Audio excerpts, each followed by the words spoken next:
Hi guys, welcome to the 8th episode of The Path to a New Edition. And this covers the playtest package sent out on the 2nd of August 2013. Now, I've been cutting down on these intros because I didn't want to bore people with the same story every time. But I was reminded recently that every episode is somebody's first. So, this series of videos are covering the Dungeons & Dragons Next playtest packages sent out in 2012-2013. As Wizards of the Coast were developing 5th edition Dungeons & Dragons. 4th edition had come out and it hadn't been terribly successful. And they were desperate to bring Dungeons & Dragons back. So they reached out to the player base and released a bunch of playtest packages with some radically different rules and different directions for Dungeons & Dragons. And I'm going through these packages that I received back in the day because I was fortunate enough to be part of these playtests.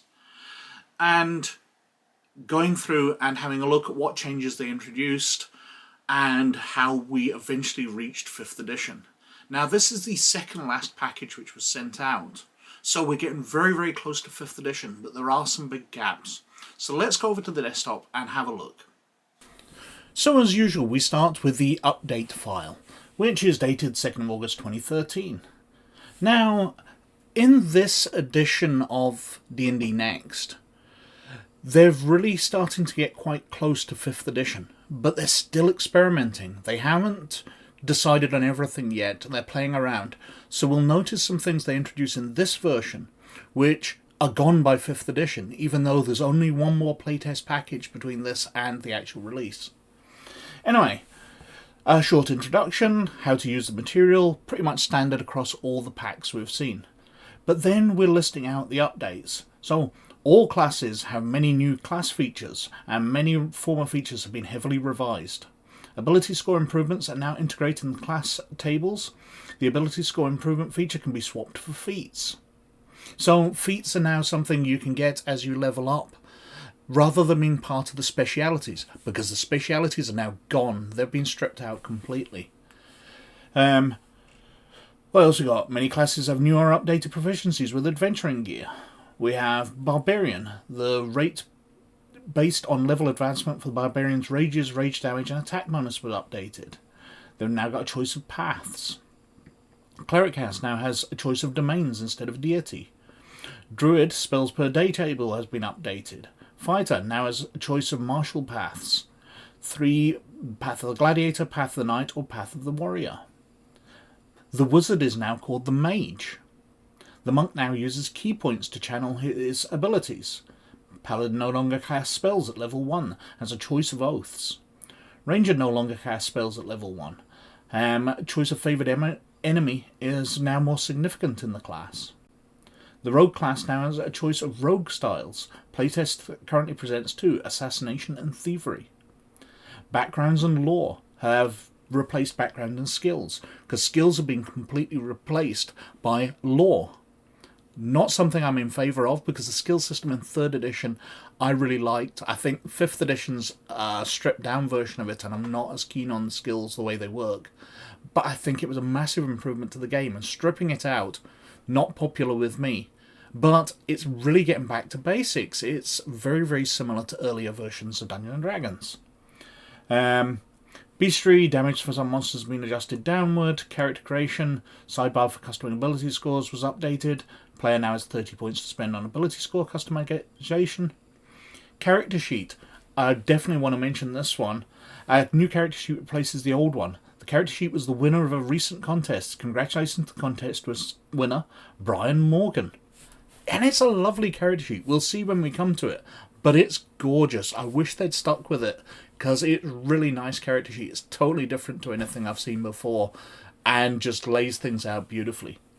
DM's guidelines, discussion of skills has been removed. Much of the document was reorganised. Exploration rules received a substantial update. More specific treasure reward guidelines were added. Equipment, shields no longer a weapon. Weights of many of the armours were changed.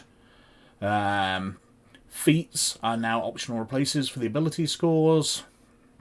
Specialities removed and new feats were added. Feats now grant substantial and oftentimes multiple benefits. How to play was updated. Magic items. Murder in Baldur's Gate. Mod statistics have been added for this for sale adventure. They've been added in the Adventures and Pregens folder under the Murder in Baldur's Gate subfolder. And that's kind of what they've changed the playtest adventures to.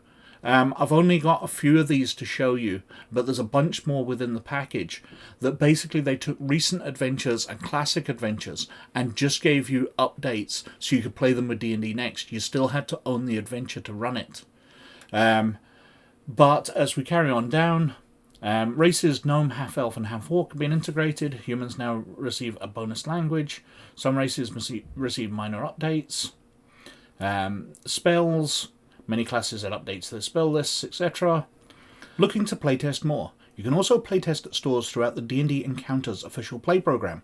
Use this store locator to find a participating store near you. The upcoming season is Murder in Baldur's Gate, which starts on August 17th or 18th with a launch weekend event. So they're rolling out to stores. That's actually been mentioned in previous ones, but this is the first time they've mentioned a particular adventure where everybody's going out and sitting in stores and playing the same adventure, so all the feedback is on the same thing coming back. It's a very focused piece of research for D&D Next. And that's the end of the update file. We've got the how to play section. As they said, there's various updates throughout this. Skills have been stripped out, but apart from that, it's pretty similar.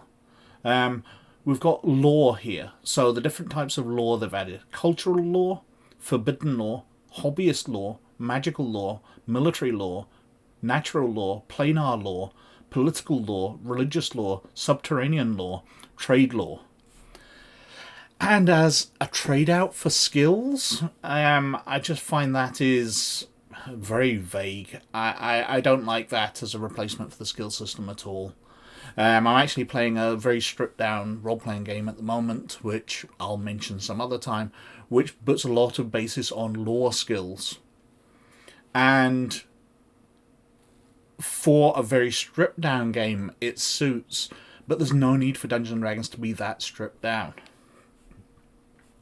We've got the languages, ability checks, the exploration section, as I said, they updated slightly. But there's pages of this. We're up to 24 pages of rules here. The DM guidelines, likewise, they've updated. They've got various types of DC, which I find are slightly odd. Because some of them duplicate. Instead of saying very hard DC 25 and then listing different things you can do, it has improvised task, very hard, DC 25, tip over a large stone statue. Very hard, DC 25, keep a boulder from rolling. Instead of putting everything under the same, here we've got it down in balance as well. Very hard, walk across a tight rope or slide down a staircase while standing on a shield. Instead of commoing them off and you can do all these things for this test, just repeating the difficulty, it just seems to be bulking out the rules for no reason. And they do that repeatedly through here. Opening lock. Pick a masterwork lock, pick a magical lock. Requires feat. Is both formidable for open a lock. I tripped over my own tongue there. It just seems to be putting lots and lots of stuff in for no reason. Very hard for search. Find a particularly well-hidden secret door or find a well-disguised pressure plate. Well, that could be find a particularly well-hidden secret door or pressure plate. There's no reason for two. You're just adding extra things in here for adding word count. It's like when you were doing an essay at school and they told you had to do 1,000 words or whatever, and you would use everything. Instead of we have, because that's 2 words instead of 1. It's just bulking out the word count. I don't know why they're doing that.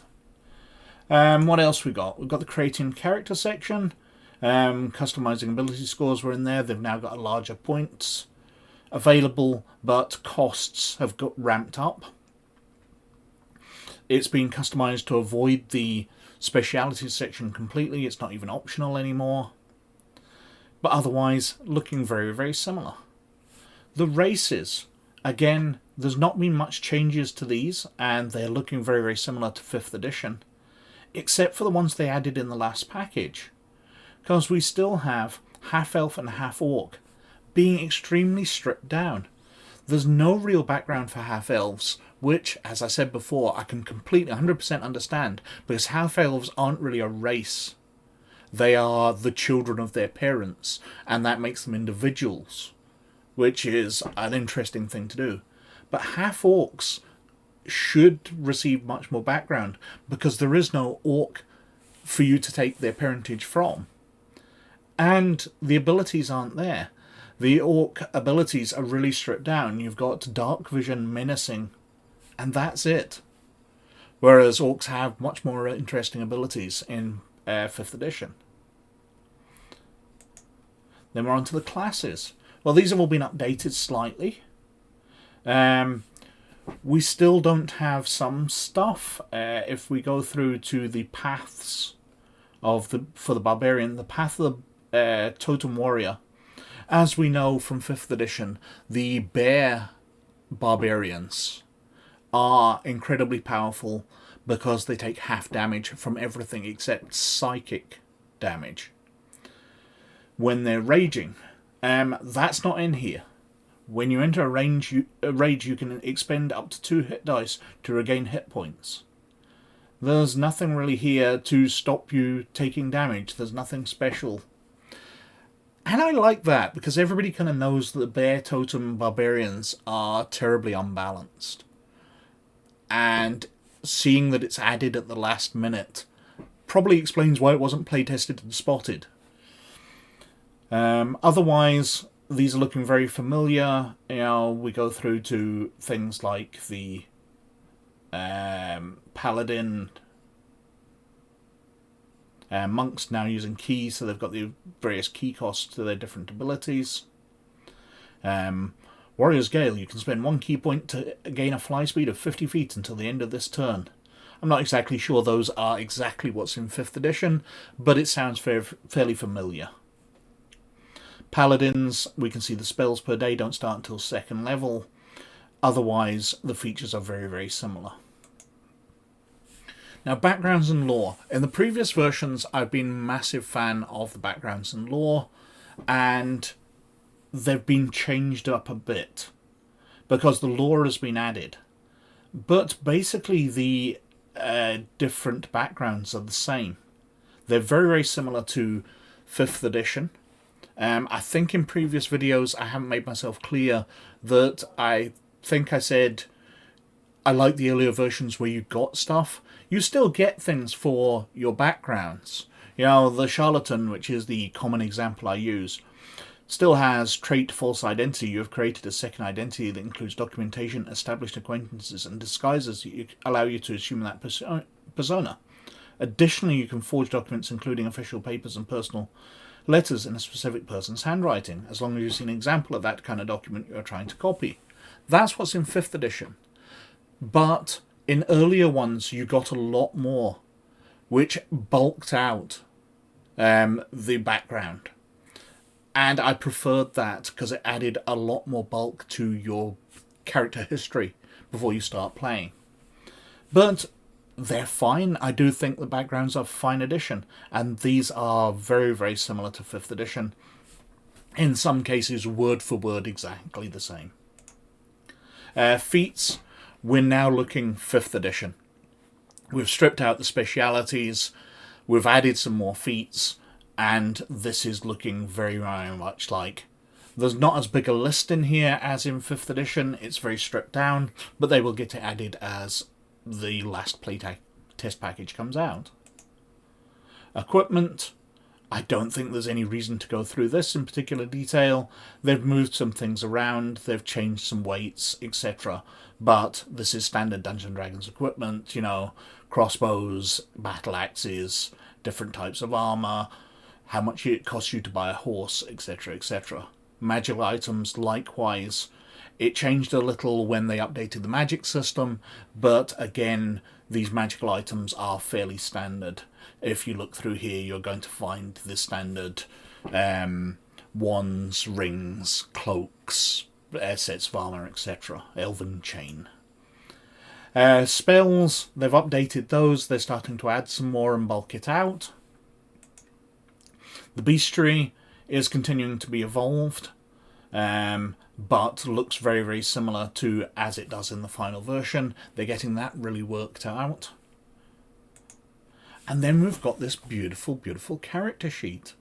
I really like the layout of this D&D Next character sheet, with all your details in the middle. So you've got your level, the very core of things in Dungeons & Dragons. What level are you? It's so important to your character, and it's put right at the centre of everything.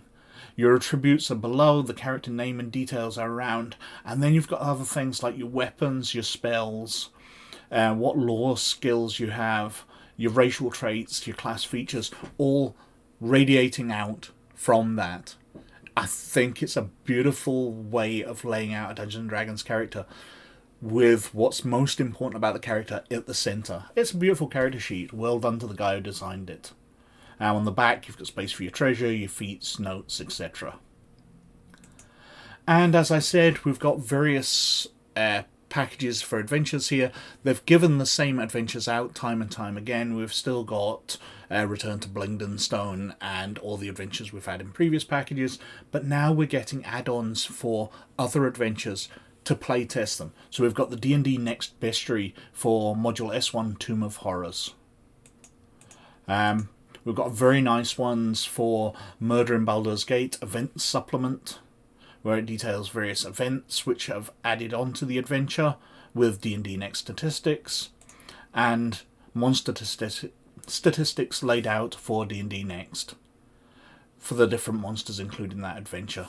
Fantastic that they are allowing you to test more things. It'd be nice for them to give you out more adventures, but they're really focusing you to go in places so they can get the feedback that way, and still keep playing those original adventures over if that's what you're doing.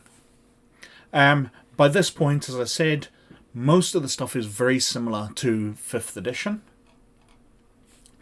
but we are still trying some stuff out.